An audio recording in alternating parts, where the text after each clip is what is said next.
দৈনিক পূর্বকোণ আয়োজিত গোলটেবিল আলোচনা সিরিজের ৩ নম্বর দিন আজকের বিষয় সংস্কার চাই স্বাস্থ্য খাত। আমাদের এই উদ্যোগ পূর্বকোণের সংস্কারের আর কি সরকার ইন্টারিম গভর্নমেন্টের সরকার যেভাবে সংস্কার কথা বলছে, ছাত্র জনতার দাবিতে যেসব সংস্কার আর কি এক্সপেক্টেড, স্বাস্থ্য খাতের সংস্কার একটা বিরাট ইম্পর্ট্যান্ট একটা সেগমেন্ট। আমরা প্রথম দৈনিক যারা সমষ্টিগতভাবে আর কি আমরা বিভিন্ন সংস্কার নিয়ে আর কি আমরা তুলে ধরতেছি। প্রথম দিন ছিল আর কি, প্রথম পর্ব ছিল ওয়াসার সংস্কার নিয়ে আমরা আর কি করেছি। দ্বিতীয় পর্ব ছিল এই ক্রীড়াঙ্গনের, চট্টগ্রাম ক্রীড়াঙ্গন, এগুলো লোকালি বেসড সংস্কারের কথা আমরা করেছি। থার্ড টাইম এটা জাতীয় পর্যায়ের সংস্কার, স্বাস্থ্য সংস্কার, এই কনসেপ্টেরকে আমরা এই সিরিজগুলো করছি এবং হোপফুলি আর কি আমরা একটা বাংলাদেশের আর কি যে আর কি নতুন উদ্যমে আর কি সংস্কারের একটা দেখা যাচ্ছে, এখানে আমরা কন্ট্রিবিউট করতে পারবো আমাদের বিজ্ঞ পার্টিসিপেন্টদের বক্তব্য ছাপিয়ে প্রকাশ করে। এটা হলো আপনার পটভূমিকা, এই রাউন্ড টেবিল কনফারেন্সের পটভূমিকা। আমি আজকের বিষয় আর কি শুরু করছি। সম্মানিত সঞ্চালক সহ গুরুত্বপূর্ণ বিষয়ে আয়োজিত গোলটেবিল আলোচনায় অংশগ্রহণকারী সকলকে স্বাগত জানাচ্ছি। দেশের স্বাস্থ্য খাত নিয়ে বহুদিন ধরে নানা আলোচনা সমালোচনা রয়েছে অসন্তোষ ও বিস্তর অভিযোগ। ডক্টর মোহাম্মদ ইউনূসের নেতৃত্বে বর্তমান অন্তর্বর্তীকালীন সরকারের নানামুখী সংস্কারের উদ্যোগে দেশের মানুষের ব্যাপক সমর্থন আমরা লক্ষ্য করছি। এই সরকার স্বাস্থ্য খাতে যে সংস্কারগুলো বাস্তবায়ন পরিকল্পনা করছে, আমার প্রত্যাশা সেই সব বিষয়ে এই গোলটেবিল আলোচনায় উঠে আসবে। সম্মানিত আলোচকগণ, স্বাস্থ্য খাতের বর্তমান চ্যালেঞ্জ ও অগ্রাধিকারগুলো কিভাবে সমাধান করা যায় সেগুলো প্রয়োজনীয় নীতিমালা ও পদক্ষেপগুলোর বিষয়ে পরামর্শ ও সুপারিশ প্রদান করবেন। আপনাদের মতামতগুলো ভিত্তিতে গোলটেবিল আলোচনায় প্রয়োজনীয় দিক নির্দেশনা বেরিয়ে আসবে, সেটাই বিশ্বাস করি। স্বাস্থ্য সেবার প্রাপ্যতা ও মান উন্নয়নের জন্য প্রয়োজনীয় সংস্কারগুলো চিহ্নিত করা, আর্থসামাজিক প্রেক্ষাপটে স্বাস্থ্যসেবার ব্যয় ও স্থায়িত্বের বিষয়গুলো নিয়ে আলোচনা করা, গ্রামীণ ও শহুরের জনস্বার্থের মাঝে বৈষম্য কমানোর উপায় খুঁজে বের করা, স্বাস্থ্য খাতে প্রযুক্তি ও উদ্ভাবনের প্রভাব এবং সেই সাথে সুশাসন ও স্বচ্ছতার উপর জোর দেওয়া। ডক্টর ইউনূসের অন্তর্বর্তী সরকার ইতিমধ্যে বেশ প্রস্তাবিত সংস্কারের কথা উল্লেখ করেছে এবং একটা কমিটিও ফর্ম করা হয়েছে 12 জন সদস্য বিশিষ্ট, যা দেশের স্বাস্থ্য খাতের ভঙ্গুর অবস্থা ঠিক করার জন্য অপরিহার্য হতে পারে। আমাদের আলোচনার মাধ্যমে এই উদ্যোগগুলো পর্যালোচনা এবং আরও কি ধরনের পদক্ষেপ নেওয়া যায় সেই সম্পর্কে পরামর্শ দেওয়া হবে। আপনারা সকলেই আপনাদের মূল্যবান মতামত প্রদান করবেন বলে আশা করি। আপনাদের এই সময়ে আর কি আমাদের সাথে যোগ দেওয়ার জন্য আপনাদের সবাইকে ধন্যবাদ জানাচ্ছি। চট্টগ্রাম সিটি কর্পোরেশন স্বাস্থ্য বিভাগ চট্টগ্রাম সিটি কর্পোরেশনের বসবাসরত 60 লক্ষ জনগণের প্রিভেন্টিভ এবং কিউরেটিভ স্বাস্থ্যসেবা দেওয়া যাচ্ছে, যা শুধুমাত্র চট্টগ্রাম সিটি কর্পোরেশনের নিজস্ব অর্থায়নে পরিচালিত সেবা কেন্দ্রগুলোর মাধ্যমে, যা বাংলাদেশে অন্যান্য সিটি কর্পোরেশন থেকে আলাদা। অন্য কোনো সিটি কর্পোরেশনের এত বিস্তৃত স্বাস্থ্যসেবা প্রদান করেন না বা ওনাদের এত সক্ষমতাও নেই। অ্যাকচুয়ালি রুরাল এরিয়াতে সরকারি কমিউনিটি ক্লিনিক, ইউনিয়ন স্বাস্থ্যকেন্দ্র, উপজেলা স্বাস্থ্যকেন্দ্র এরপরে জেলা এবং জেলায় সেকেন্ডারি এবং টারশিয়ারি হাসপাতালগুলো আছে, কিন্তু আরবান এরিয়াতে সেরকম সরকারি স্বাস্থ্যসেবা প্রদান করার জন্য পর্যাপ্ত কোনো স্বাস্থ্যসেবা কেন্দ্র নেই। দু একটা হাতে গোনা আছে হয়তো, ওটা ওইগুলো।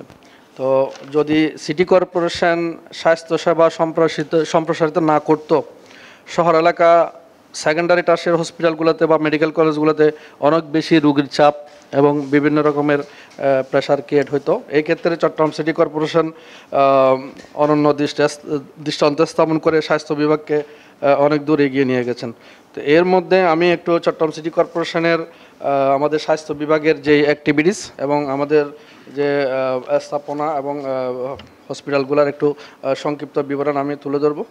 এর মধ্যে আমি চট্টগ্রাম সিটি কর্পোরেশনের স্বাস্থ্য বিভাগ কর্তৃক পরিচালিত মাতৃসদন হাসপাতাল আছে আমাদের 100 বেডের একটি, 50 বেডের 3টি। সিটি কর্পোরেশন জেনারেল হাসপাতাল 50 বেডের আছে একটি। মাতৃসদন হাসপাতাল বহির্বিভাগ 2টি আছে। শশিক দাত্রবাবু ও চিকিৎসালয় নগর স্বাস্থ্য কেন্দ্র আছে 50টি। ইপিআই জোনাল অফিস আছে 60টি। ইপিআই কেন্দ্র আছে 335টি। Outreach centre, institute of health technology and maths আছে একটি। মিডওয়াইফ ইনস্টিটিউট আছে একটি। হোমিওপ্যাথিক ধাতব্য চিকিৎসালয় আছে 10টি।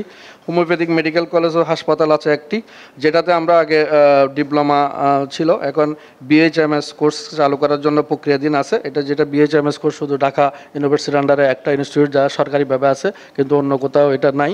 তো আমরা এটা প্রক্রিয়াধীন আছে, মন্ত্রণালয়ের অনুমোদন পেলে আমরা অন্যান্য সব প্রস্তুতি সম্পন্ন করেছি। আমাদের বিশেষ করে চিটাং মেডিকেল ইউনিভার্সিটি যা যা রিকোয়ারমেন্ট আমরা ফুলফিল করেছি। এটা যদি আমরা মন্ত্রণালয়ের অনুমোদন পেয়ে যাই তাহলে আমরা বিএইচএমএস কোর্সটা চালু করতে পারবো। আমাদের একটা আধুনিক খাদ্য পরীক্ষাগার আছে, এটা বিবিরহাটে, যেটা আমাদের এখনও হস্তান্তর করা হয়নি। এডিবি ফান্ডে এটা প্রস্তুত করা হয়েছে। তো এখনও আমাদের এটাও প্রক্রিয়াধীন আছে। আমাদের যদি হ্যান্ড ওভার করা হয় তখন আমরা এটাতে আমাদের পরিপূর্ণভাবে আমরা এটার অ্যাক্টিভিটিস চালু করতে পারবো। আমাদের কবরস্থান আছে একটি, মহাশ্মশান আছে 2টি, আর আমাদের আধুনিক কসাইখানা আছে 3টি। তো এর মধ্যে আমাদের যে জনবল, বিশেষ করে আমাদের চিকিৎসক আছে 132 জনের মতো, বাকিগুলো আমি সংক্ষেপে বলে যাচ্ছি। আমাদের টোটাল ম্যান পাওয়ার হলো 1214 জন টোটাল। আমাদের যে অ্যাক্টিভিটিস গত কয়েক বছরের একটা আমি এটা তুলে ধরবো। বিশেষ করে আমরা 2021 সালে জানুয়ারি থেকে ডিসেম্বর পর্যন্ত স্বাস্থ্যকেন্দ্র বা মাতৃসদন হাসপাতালগুলোর সেবা দিয়েছি আমরা 8,38,674 জন সেবা গ্রহীতাকে। এর মধ্যে ভ্যাকসিনেশন প্রোগ্রামগুলো আমি আলাদাভাবে আর বলছি না, এটা 2টা ক্যাটাগরিতে আমাদের শিশু এবং মহিলাদের ভ্যাকসিনেশন প্রোগ্রাম প্রায় আমাদের 10টি প্রতিরোধযোগ্য টিকা ও টিডি প্রায় 5,76,910 জনকে দেওয়া হয়েছে। এবং ওই সময় একটা জাতীয় ভিটামিন A+ ক্যাম্পেইন ছিল, 5,18,855 জনকে ভিটামিন A খাওয়ানো হয়েছে। এবং 2022 সালে টোটাল আমরা স্বাস্থ্যকেন্দ্র ও মাতৃসদন হাসপাতালে রোগী সেবা দিয়েছি 10,04,283 জন। আর 2023 সালে আমরা 8,69,078 জনকে আমরা মাতৃসদন হাসপাতালে রোগীর চিকিৎসা সেবা দিয়েছি। এবং এই পর্যন্ত 2024 সালের আমাদের জানুয়ারি থেকে আগস্ট পর্যন্ত 5,55,950 জনকে স্বাস্থ্যসেবা দেওয়া হয়েছে। আমরা কোভিড-19-এর কথা যদি বলি, এটা সংক্ষেপে আমি বলবো। প্রথম ডোজ, দ্বিতীয় ডোজ, তৃতীয় ডোজ এবং চতুর্থ ডোজ মিলে আমাদের সর্বমোট 75,58,099 জনকে আমরা কোভিড ভ্যাকসিনেশনের আওতায় এনেছিলাম ওই সময়। এবং আমাদের আরেকটা প্রোগ্রাম ছিল মুখে খাওয়ার বিশেষ কলেরা টিকাদান কর্মসূচি, যেটা আউটব্রেক হয়েছিল 38 এবং 39 নম্বর ওয়ার্ডে। এখানে আমরা প্রায় 2,70,000 জনকে আমরা মুখে কলেরা টিকা আমরা খাওয়াইছিলাম। এরপরে কিন্তু ওখানে আউটব্রেক আর হয়নি, আশেপাশে আর কলেরা আউটব্রেক হয়নি। আমাদের এখানে বিশেষ করে কিছু সমস্যা আমাদের আছে, যেগুলো অবকাঠামোগত সমস্যা, যেমন আমাদের প্রাইমারি হেলথ কেয়ার সেন্টার, মাতৃসদন হাসপাতাল, ইপিআই জোনসমূহ সংস্কারের প্রয়োজন আছে প্রথমত। এবং প্রযুক্তিগত যে সমস্যাগুলো, আধুনিক উন্নত মানের ডিজিটাল সেবা নিশ্চিত করার জন্য আমাদের যেই ইনফরমেশন সিস্টেম থেকে শুরু করে ল্যাপটপ, ডেস্কটপ এবং ইন্টারনেট সংযোগ সহ আমাদের যে কম্পিউটার অপারেটর থেকে শুরু করে আমাদের যে আধুনিক প্রযুক্তিগত যে সাপোর্ট, এগুলো আমাদের প্রয়োজন আছে, এগুলো আমাদের স্বল্পতা আছে।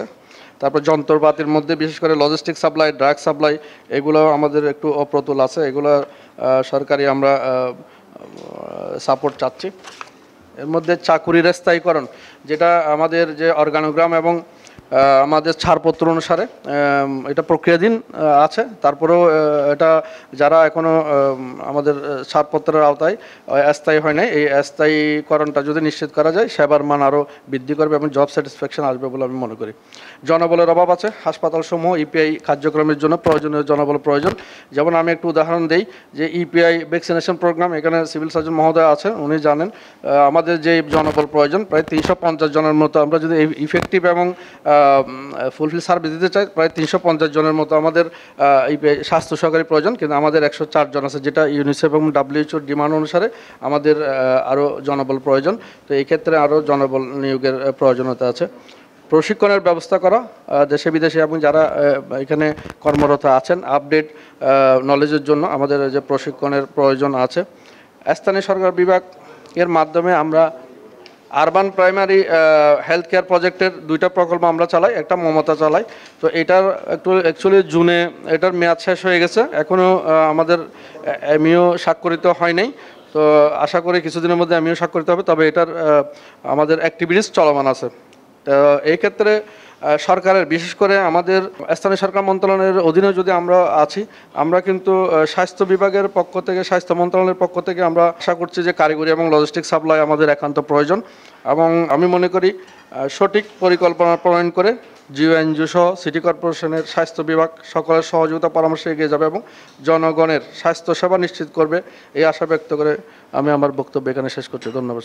প্রত্যন্ত গ্রাম পর্যায়ে এখানে কমিউনিটি ক্লিনিক আছে, ইউনিয়ন সাব সেন্টার আছে, উপজেলা স্বাস্থ্য কমপ্লেক্স আছে এবং জেলা পর্যায়ে মেডিকেল কলেজ আছে, চট্টগ্রাম জেলা হাসপাতাল আছে। এখন একটা জিনিসই যেটা প্রয়োজন, আমি সরাসরি কথা বলে চলে যাচ্ছি, আমাদের যথাযথ রেফারেল সিস্টেম চালু করতে হবে। এটা একটা ভেরি ইম্পর্ট্যান্ট একটা ইস্যু।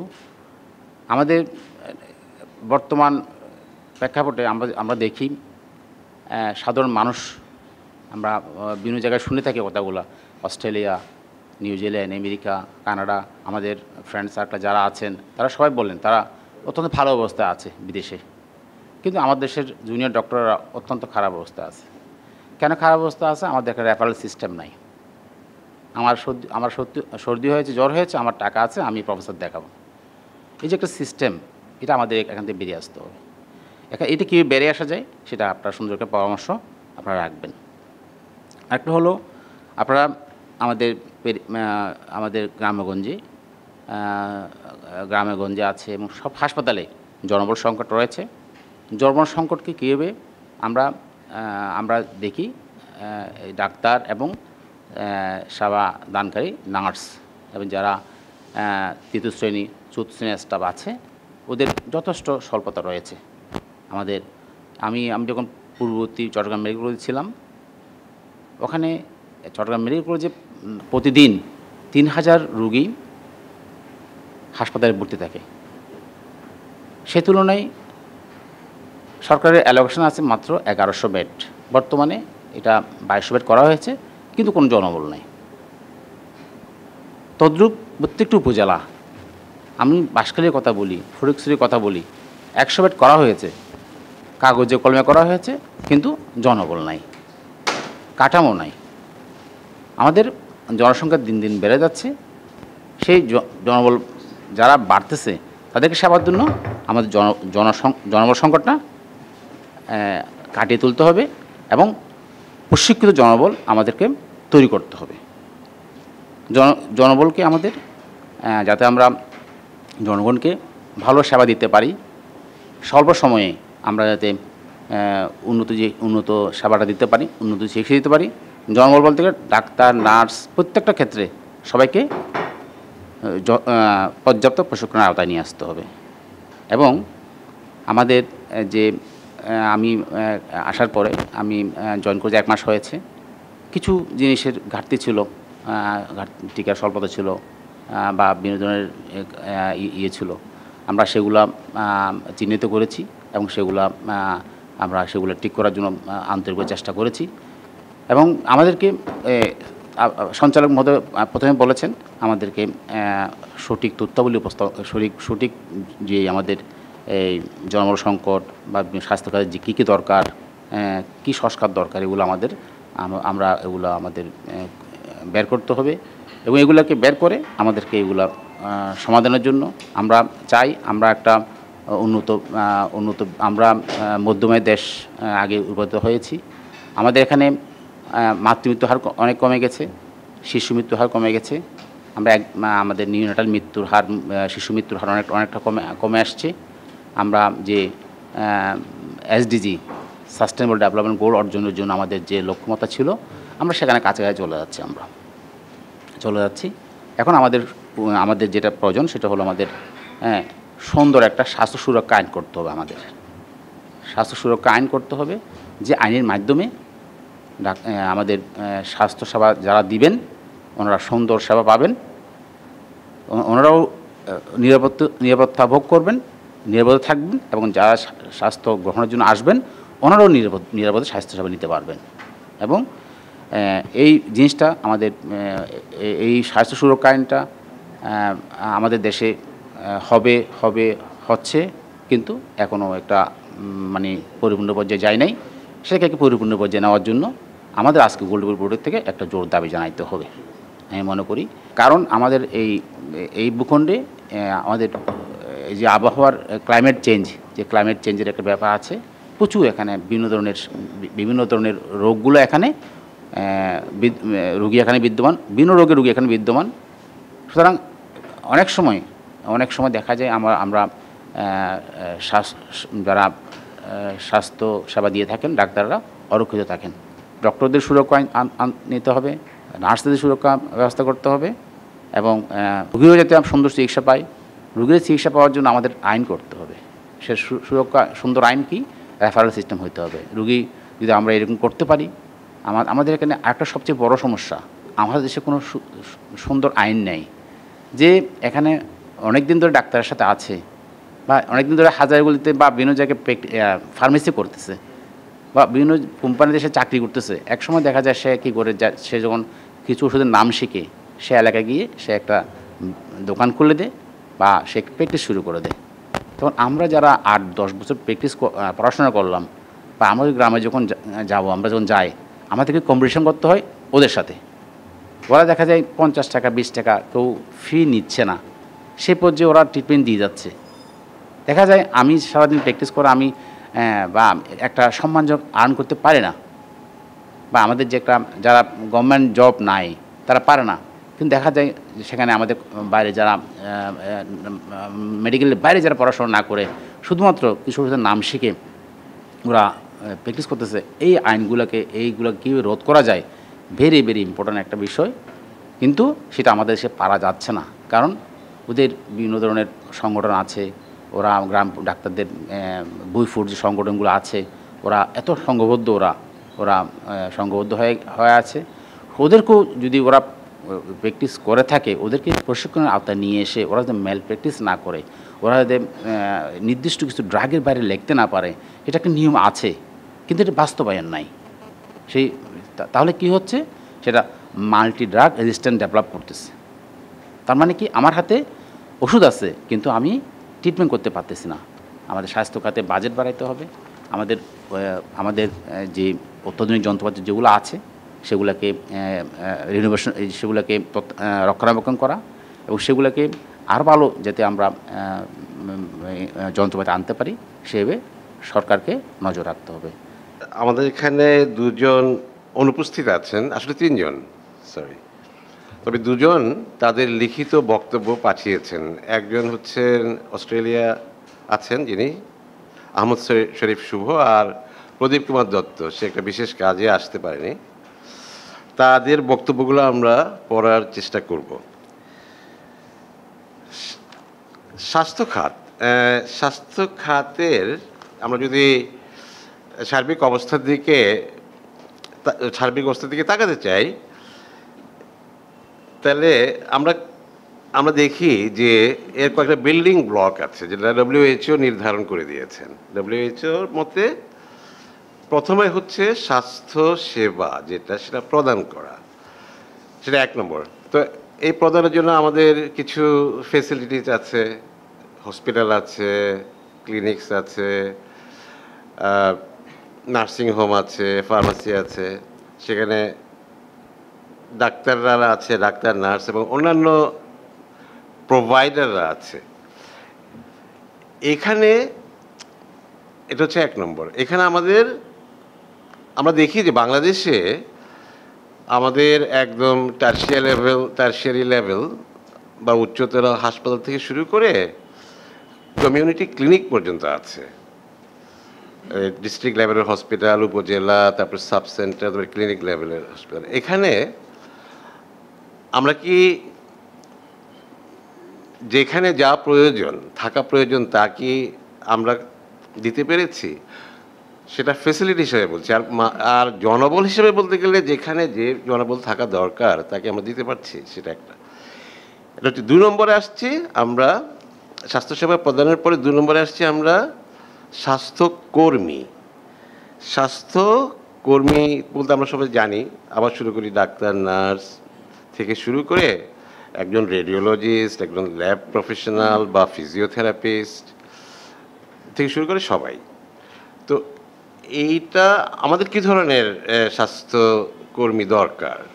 স্বাস্থ্যকর্মী দরকার যারা শিক্ষিত, দক্ষ, যারা আমরা বলি যে ফেয়ার হবে। তারা ফেয়ার হবে মানে তারা ধনী গরিবের বিভেদ করবে না স্বাস্থ্য সেবা দেওয়ার ব্যাপারে। তারা রেসপন্সিভ হবে। যখন আমাকে যদি দরকার হয় রাত 3টার সময় আমাকে উঠে গিয়ে সে স্বাস্থ্যসেবা দিতে হবে। এটা হচ্ছে আমি জনবলের কথা বলছি। এটা জনবলের একটা দিক। আরেকটা দিক হচ্ছে আমরা কি প্রয়োজনীয় জনবল কি আমাদের আছে কি না আমরা জানি, তা আমাদের নাই। যেমন ডাক্তারদের ক্ষেত্রে 1000-এ 1000 রোগীর জন্য একজন ডাক্তার বলা হয়, কিন্তু সেই হিসাবে আমাদের দরকার প্রায় 1,80,000 ডাক্তার। আমাদের আছে 1.5 লাখের মতো। তাহলে আমাদের এভাবে সব জনবলে আমাদের স্বাস্থ্যকর্মীর মধ্যে নাম্বারে আমাদের সীমাবদ্ধতা আছে, আমাদের নাম্বার কম আছে। আর আছে তাদের প্রশিক্ষিত, তাদের শিক্ষা এবং তাদের দক্ষতার মধ্যেও অনেক ক্ষেত্রে ঘাটতি আছে। সেটা হচ্ছে আমার 2 নম্বর গেল। আমরা 3 নম্বরে আসছি, একটু দেখতে হবে স্বাস্থ্য তথ্য ব্যবস্থা, হেলথ ইনফরমেশন। এই জনবলের বেলায় আমাদের স্বাস্থ্য শিক্ষার ব্যাপার আছে। এটা আমাদের আজকে ডক্টর ইমরান এটা নিয়ে আলোচনা করবেন। স্বাস্থ্য তথ্য ব্যবস্থা, হেলথ ইনফরমেশন করলে আমাদের একটা ভালো স্বাস্থ্য ব্যবস্থার জন্য প্রয়োজন। কোথায় কি অসুখ হচ্ছে, কি পরিমাণে হচ্ছে, বা তারা জনগণ কি পরিমাণ শিক্ষিত তাদের ব্যাপারে, তারা কি সেবাটা অ্যাক্সেস করতে পারছে কি না, তাদের সুবিধা অসুবিধাগুলো কী কী, মানে ইনফরমেশন নেয়া, প্রসেস করা, ওগুলো অ্যানালাইজ করে একটা পলিসি নির্ণয় করা। এখানে আমরা এখনও অতটা এফিশিয়েন্ট না। সব ক্ষেত্রেই কিন্তু আমরা করছি, কিন্তু যেমন আমাদের আইটি ইনফ্রাস্ট্রাকচার ততটা ডেভেলপ না।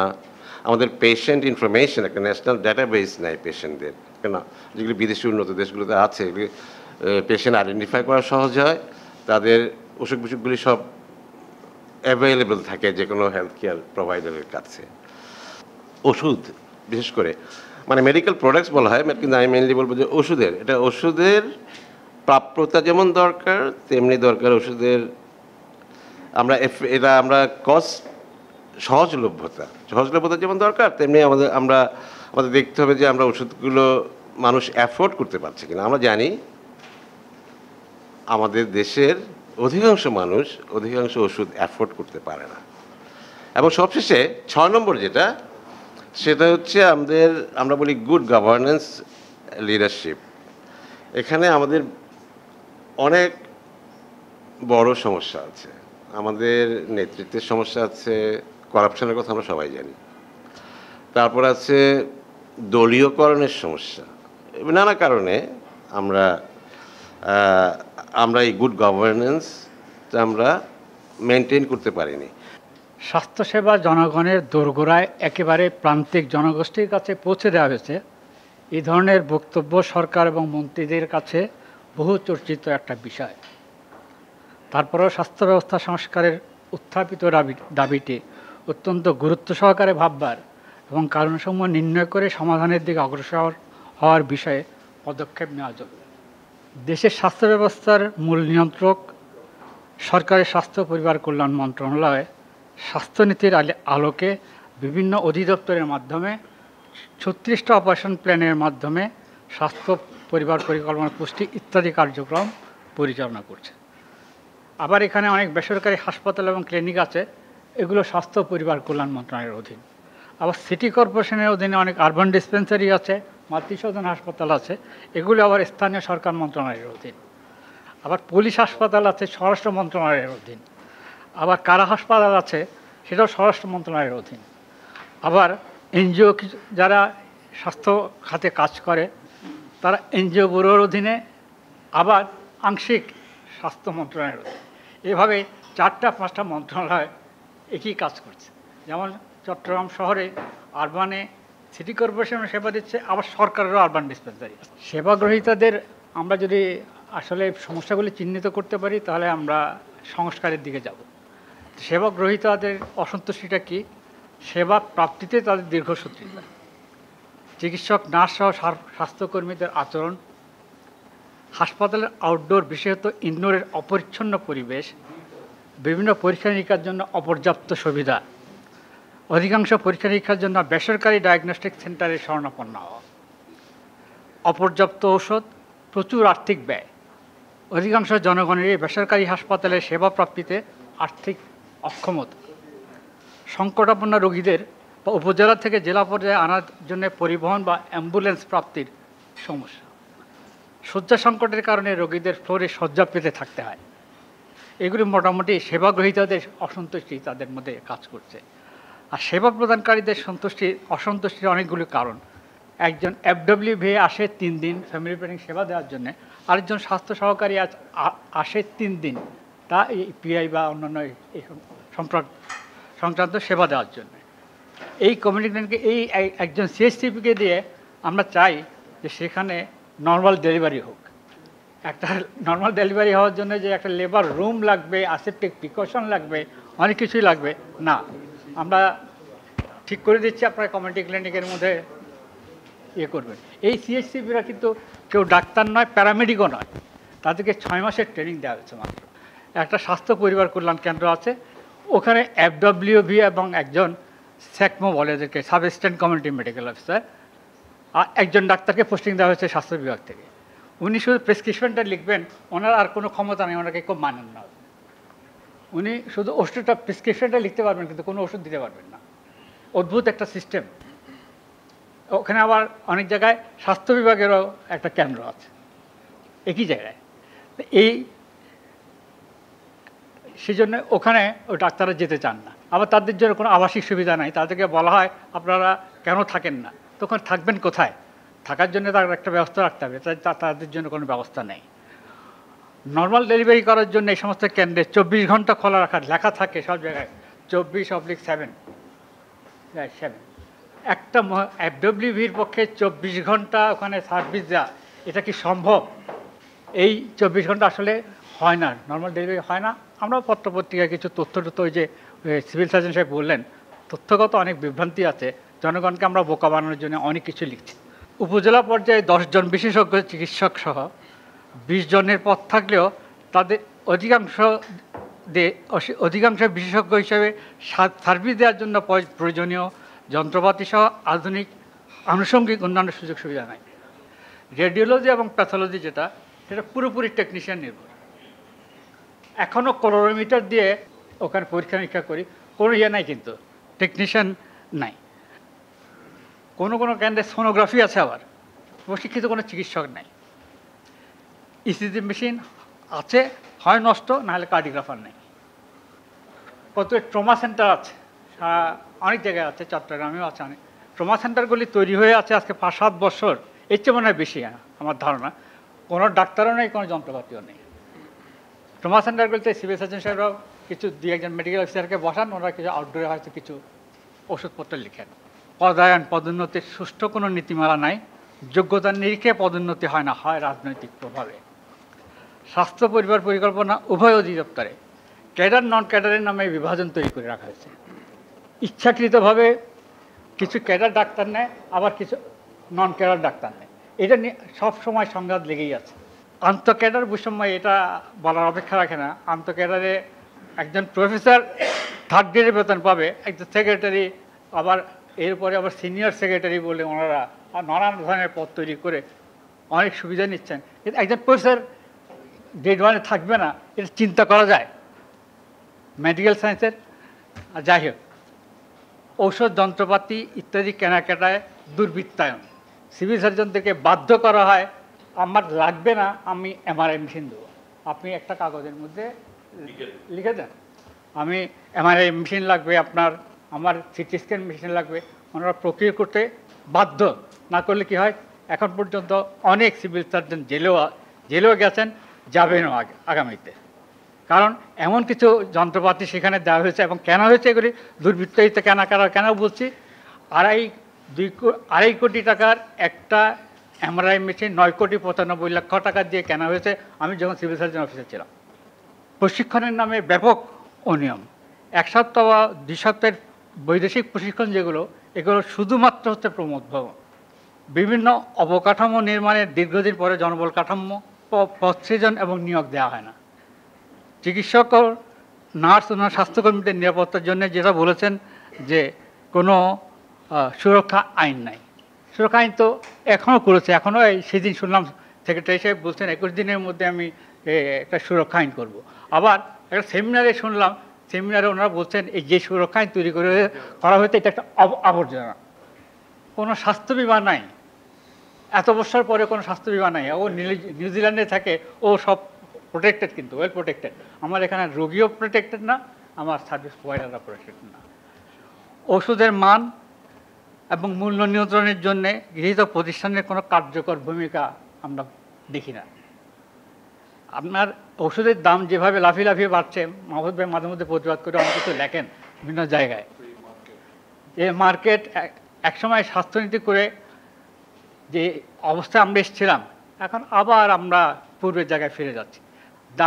দাম আমাদের গরিব লোক এগুলি অ্যাফোর্ড করতে পারে না, যার জন্য স্বাভাবিকভাবেই তারা এই সমস্ত ফার্মেসি অথবা ওই গ্রাম ডাক্তার করে এদের কাছে যায়।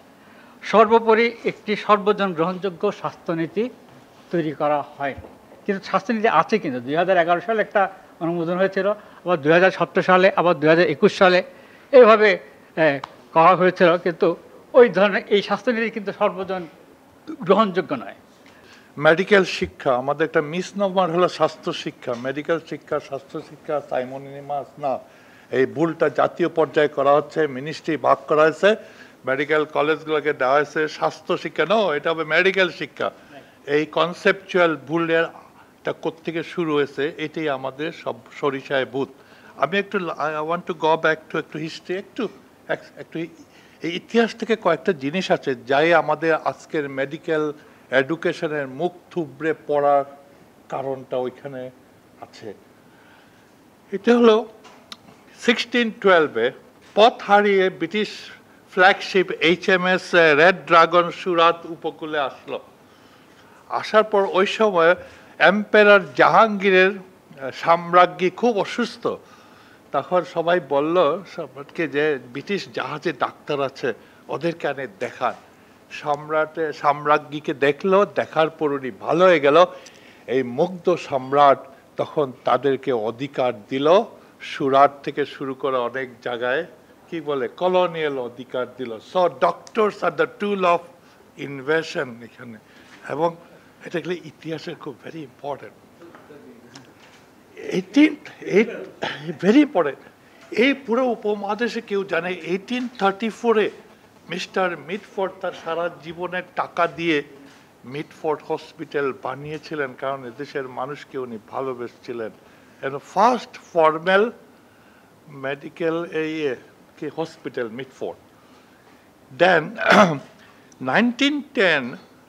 1885-এ তখন একটা প্রবলেম হলো, তখন ওই শেষের দিকে আফগান ওয়ার, সব ওয়ার শুরু হলো, ব্রিটিশ অফিসাররা আসলো, দেখা গেল ব্রিটিশ ইন্ডিয়া গভর্নমেন্ট ইউকে থেকে ডক্টর আনতে পারতেছে না, কারণ এক্সপেন্সিভ। তখন তারা মনে করলো ডক্টর দরকার for the military operation and for the covenanted bureaucrats of British. ওই তারা এস্টাবলিশ করলো 1835-এ Kolkata medical college, not under university. এটা করলো কিভাবে ডাক্তার বানাতে হবে under war ministry. Very interesting. সেই কলোনিয়াল লিগেসি এখনো চলতেছে, war ministry and ministry of health. এবং ডাক্তার কেন বানালো? শিক্ষার জন্য না তো, স্বাস্থ্যের জন্য। এই রং কনসেপশন এখনো আমাদের রয়ে গেছে। পলিটিশিয়ান, ব্যুরোক্র্যাটস, ডাক্তার আমাদের মধ্যে যে মেডিকেল কলেজ বানাতে হবে স্পেশালাইজ ট্রিটমেন্টের জন্য, নট ফর এডুকেশন। 1910-এ ফ্ল্যাক্সনার রিপোর্ট দিল প্রথম যে মেডিকেল এডুকেশন, এটা আমেরিকাতে ওরা প্রথম শুরু করলো বেসড অন ফ্ল্যাক্সনার রিপোর্ট, যে মেডিকেল এডুকেশনের টার্গেট কি হবে। টু, এই education not without research, education আর রিসার্চ পাশাপাশি চলবে। এবং তারা একটা থিম দিয়ে দিল, safe doctors for the nation and scientists for the nation. American medical school shall be a journey for safe doctors. এটা আমি চিটাং মেডিকেল কলেজে লাগিয়েছিলাম ওয়ান প্রিন্সিপাল, কিন্তু দুঃখের বিষয় পুরো বোর্ডটা হাওয়া হয়ে গেছে। এনিওয়ে, এখন তারা আবার ইন্ডিকেটর ঠিক করে দিল। আমি খুব বেসিক পয়েন্ট বলতে, কিসের ইন্ডিকেটর? একজন ডক্টর যে সেফ আর সায়েন্টিস্ট, তার একটা ইন্ডিকেটর কি?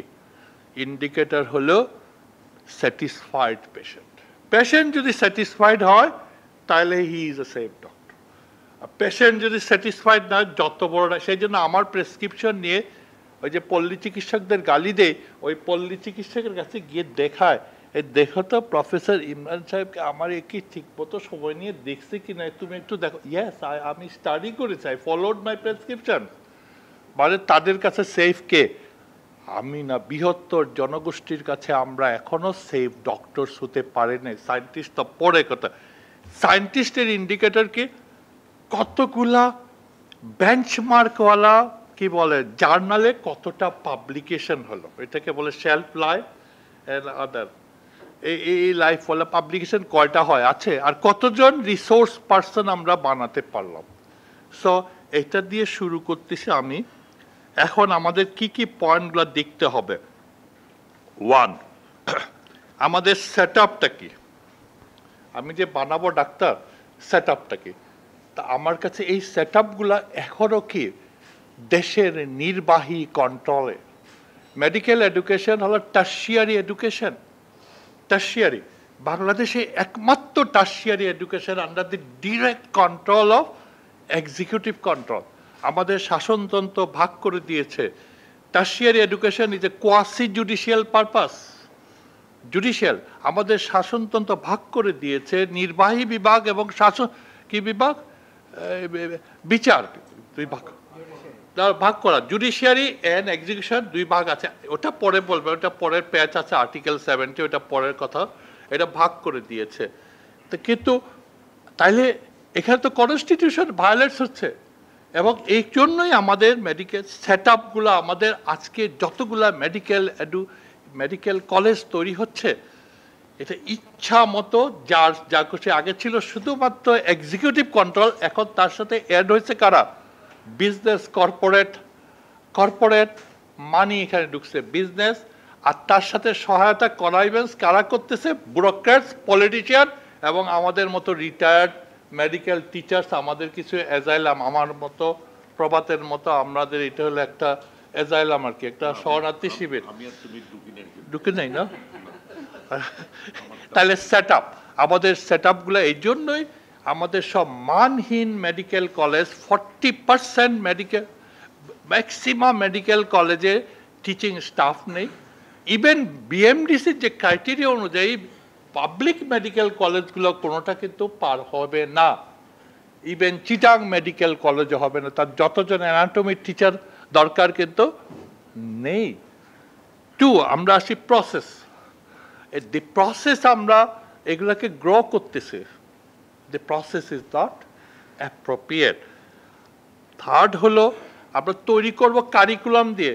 আমরা এমন এক কারিকুলাম বানিয়েছি, আনম্যানেজেবল কারিকুলাম। Totally unmanageable. একবার এক একজনের মাথায় ঢুকে এটা করো। যেমন আমরা যখন ইন্টার্নি হব তখন মাথায় ঢুকলো যে 6 মাসের ট্রেনিং যদি হয় একটা স্পেসিফিক সাবজেক্টে, একজনের ছেলে তখন এমআরসিপি করতে পারবে, চেঞ্জ, তারপরে আবার চেঞ্জ, আবার চেঞ্জ, কোনো no no no no data study কিছুই নাই। এখনকার কারিকুলাম কি করলো, সেই কারিকুলামের অবস্থা হয়েছে কি ফার্স্ট ইয়ারের স্টুডেন্ট দেখে তারা র্যাট রেস, মানে সময় নাই। কারিকুলামে এত সব পরীক্ষা আছে, ওই পরীক্ষা নেওয়ার মতো সময় নাই। ম্যাথমেটিক্স অফ কারিকুলাম কেউ দেখে নাই, গেল একটা। দেন আসুক, আমি আসতেছি, খুব কুইকলি যাচ্ছে সময়ের মধ্যে থাকতে। এখানে অ্যাক্সেস, মেডিকেল কলেজে access, affordability and the trust. আপনি আসেন অ্যাক্সেসে, মেডিকেল কলেজে 100 মার্ক দিয়ে পৃথিবীর কোথাও এমসিকিউ দিয়ে ভর্তি হয় না। আমরা ডাক্তারদের গালি দিই, সব দেই। এটাকে বলে medical school, medical school selection test সব দেশে। এবং এই প্রসেসটা শুরু হয় একমাত্র মেডিকেল কলেজের জন্য, স্কুলের জন্য। এটা ও লেভেল থেকে শুরু হয়। ও লেভেল থেকে সে অপ্ট করে আমি মেডিসিন পড়ব, তারপরে তার কোথাও অ্যাটাচমেন্ট দেওয়া হয়।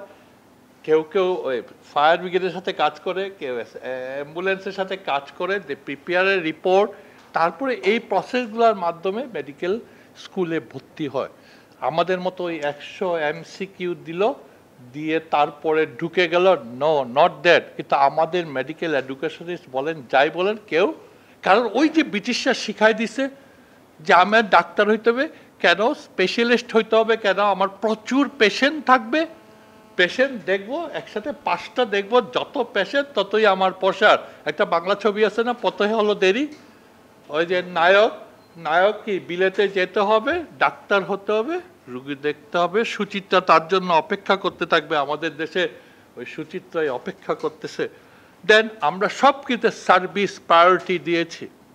আমাদের ইউনিভার্সিটিরও এই যে মাহফুজ ভাই বসে আছেন, আজকে চিটাং মেডিকেল কলেজ অন্যভাবে যাইতো, এই মাহফুজ ভাইয়ের জন্য, ওই মাহফুজ ভাই, সরি মাহফুজ ভাই মাপতে, আপনার রং কনসেপশনের জন্য আন্দোলন শুরু করার জন্য চিটাং মেডিকেল কলেজের স্বায়ত্তশাসনটা। এখন আসেন, আমরা যে মেডিকেল স্টুডেন্ট আমরা ঢুকাচ্ছি, তৈরি করছি, এই যে করছি আমরা নিড বেসড, পৃথিবীর কোনো দেশে হাইলি স্কিল প্রফেশনালদের বেকার বানায় না। তাইলে ইয়েলো প্রফেশনালিজম শুরু হবে, যেটা শুরু হয়েছে বাংলাদেশে। একটা কথা বলছে যে রেটটা বলা হয়, পরের কথাটা বলা হয় না। 1000 ডাক্তারের জন্য কি 1000 মানুষের জন্য, এটা কোন দেশের জন্য বলছে? যে দেশে ওয়েলফেয়ার কান্ট্রি NHS আছে, 1000 লোকের জন্য একটা ডাক্তার, সে কি এফোর্ড করতে পারবে, থাকতে পারবে, টিকতে পারবে? Not in United states, welfare state যদি হয়। এবং আরেকটা কথা বলছে রেফারেল সিস্টেম। রেফারেল সিস্টেম সেই দেশে হয় যে দেশে NHS আছে, ন্যাশনাল হেলথ সার্ভিস। আমাদের এখানে রেফারেল সিস্টেম হবে কোন বেসিসে, হুইচ বেসিসে? আরেক করাপশন শুরু হবে। ইউনাইটেড স্টেটসে কিন্তু রেফারেল সিস্টেম নেই। ওরা হলে ইন্স্যুরেন্স কাভারেজ যেভাবে করবে। দেন আমি আসতে খুব, ওইটা তো আমি বলেছি, wrong conception, wrong medical college for education and research, service is byproduct. আজ থেকে চিটাং এখানে মেডিকেল কলেজগুলো না বানিয়ে জেনারেল হসপিটালকে বানানো হোক, আরও 5টা জেনারেল হসপিটাল তৈরি করা হোক, স্পেশালাইজড হসপিটাল তৈরি করা হোক। দেন একটা কোয়েশ্চেন আসতেছে বাংলাদেশে, অ্যাক্রিডিটেশন। আগামী বছর থেকে বাংলাদেশের MBBS ডিগ্রি পৃথিবীর কোথাও রিকগনাইজড হবে না। আজ থেকে 5 বছর আগে আমরা একটা কনফারেন্স থেকে এসে বলছিলাম অ্যাক্রিডিটেশন করতে হবে। আমি চিঠি লিখেছিলাম, সব ঘুম, এই কয়দিন আগে একটু ঘুম ভাঙছে, কিন্তু বাই দিস টাইম বোধহয় একটু লেট হয়ে গেছে। বাংলাদেশের কেউ কোথাও জায়গা পাবে না। দেন কামস, আচ্ছা, রেগুলেটরি বডিজ। এই যে আমরা যে বলি আমাদের রেগুলেটরি বডিকে BMDC, তো এই BMDC রেগুলেটরি বডি হইল কি বলে, টুথলেস টাইগার। এবং কিভাবে চলতে হবে, কিভাবে করতে হবে, এখানে খালি কতগুলো রেজিস্ট্রেশন সার্টিফিকেট দেয়া, এর বাইরে আর কোনো কিছুই করতে পারে না। দেন পেশেন্ট স্যাটিসফ্যাকশন, এটা আমরা শিখাই নাই। প্ল্যাটো 4000 ইয়ার্স এগো 5টা ক্রাইটেরিয়া বলে গেছে পেশেন্ট স্যাটিসফ্যাকশনের। Patient wants to be listen to and be understood, পেশেন্টের প্রতিটি কথা শুনতে হবে, আমরা কয়জন শুনি? 2, patient wants to be treated as a fellow human being, not a bag of diseases. 3, patient wants a reasonable degree of knowledge, skill and attitude out of his doctor. এটা according to 3, সে অত skill চায় না, সে চায় অন্য দুটা। 4th one হলো patient wants to be reasonably be informed, আমার কি হয়েছে সে জানতে চায়, কিন্তু কেউ আমরা জানাই আপনি কি বুঝেন গোড়ার টিপ। And finally হলো whatever might happen, patient wants not to be abandoned, patient চায় না তাকে তার ডাক্তার। তাহলে এই 5টা ট্র্যাডিশনাল এক্সপেকটেশন আমরা ফুলফিল করতে পারছি না।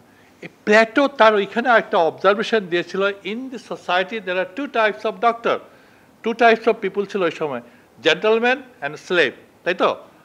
Doctor, slave doctors, gentleman doctor. Gentleman doctor হলো একটা রোগী আসার আগে থেকেই রোগীকে সে চিন্তা করছে, তার সাথে কথা বলছে, চেক করছে, অ্যানালিসিস করছে, এক্সচেঞ্জ করছে, করে ম্যানেজমেন্ট আর দিচ্ছে। আর স্লেভ ডক্টরের কাজ কি? 5টা রোগী বসে আছে ব্রেঞ্চের উপর, আসলো, দেখলো, যে চলে গেল। So all of us are slave doctors. Y?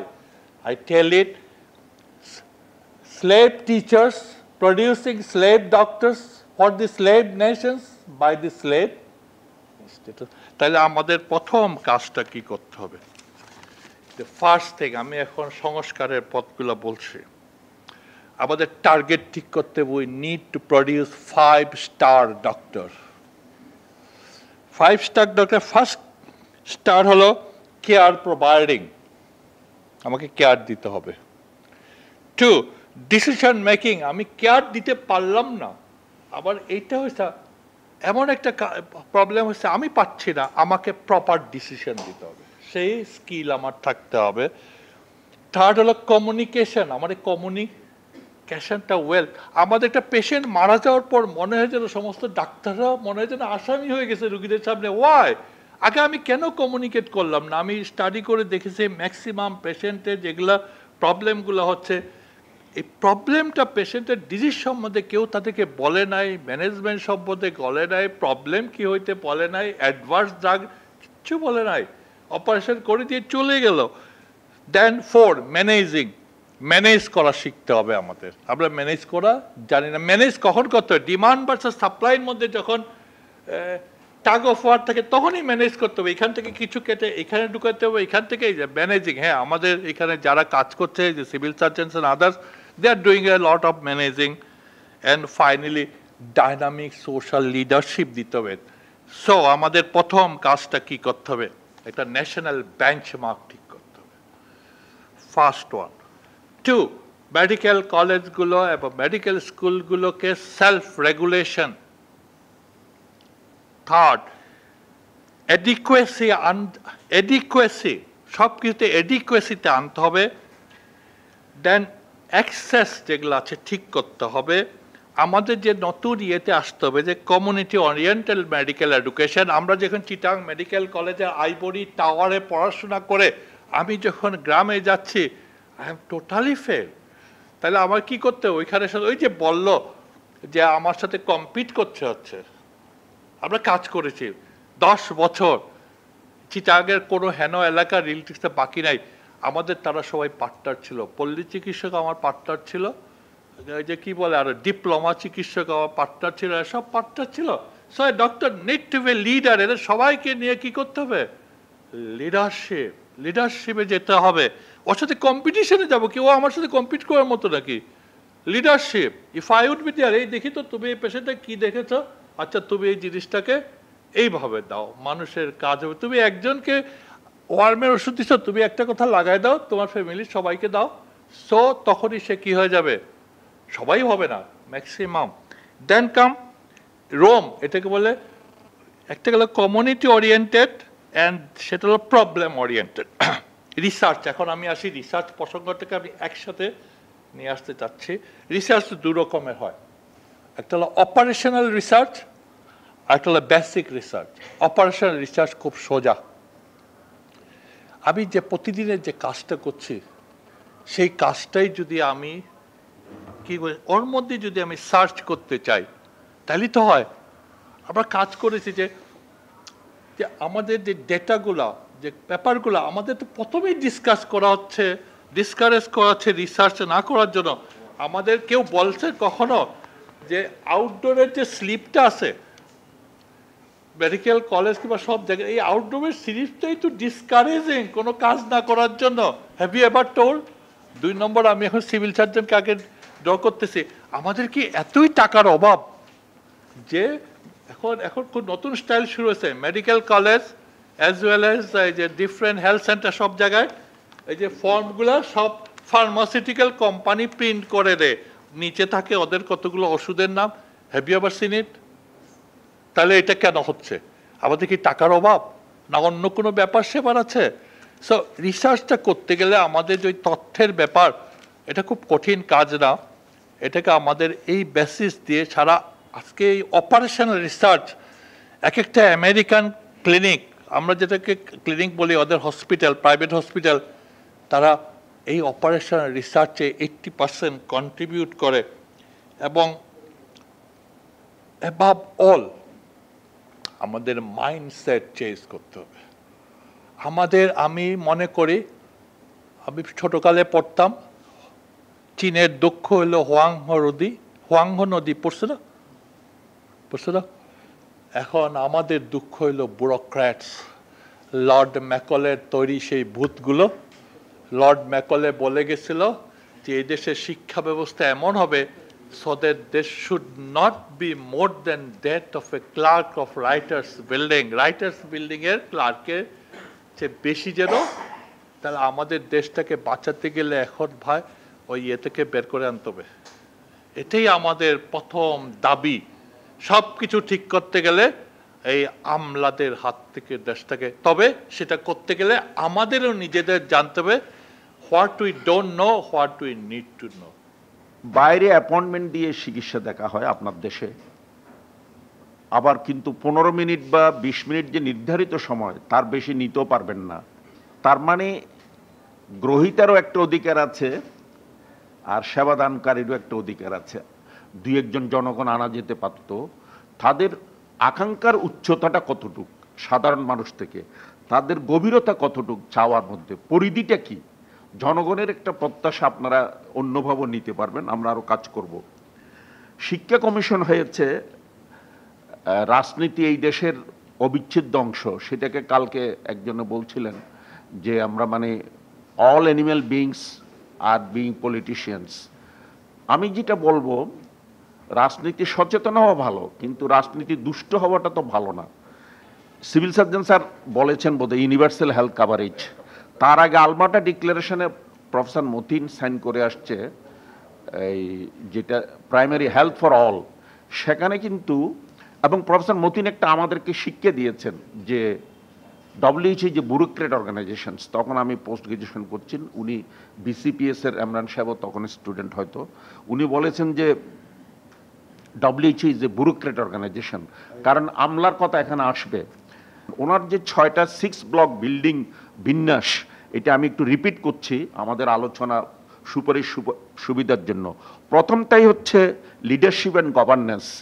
তো ইমরান সাহেবও সেখানে যোগ দিয়েছে।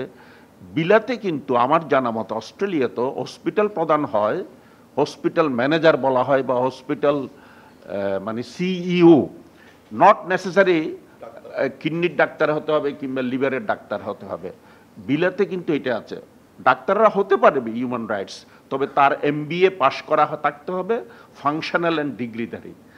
আর আজকে আমরা বাংলাদেশে যেটা সমস্যা হচ্ছে মিডিয়াতে, যেটা আপনিও দেখেন আমিও দেখি, মিডিয়াতে যেটা হচ্ছে সবাই বলা হয় জনস্বাস্থ্যবিদ। জনস্বাস্থ্যবিদ এখন ইউনিভার্সিটি গ্রান্ট কমিশন তো ইমরান সাহেব পড়ান, যেখানে একটা বিশ্ববিদ্যালয়ের নামটা আমি বলতে চাচ্ছি না, ওই বিশ্ববিদ্যালয়ের ডিগ্রিটা দেয় university grant commission, premier university. আর আমি প্রবাদ বড়ুয়া যেটা শুক্রবারে এখন যারা পরিচালক মেডিকেল কলেজের 5-6 জন ব্রিগেডের সাথে কাজ করতেছে, সেটা হচ্ছে গভর্নমেন্ট ইউনিভার্সিটি, ওপেন ইউনিভার্সিটি, সেটাও ইউনিভার্সিটি গ্রান্ট কমিশনস।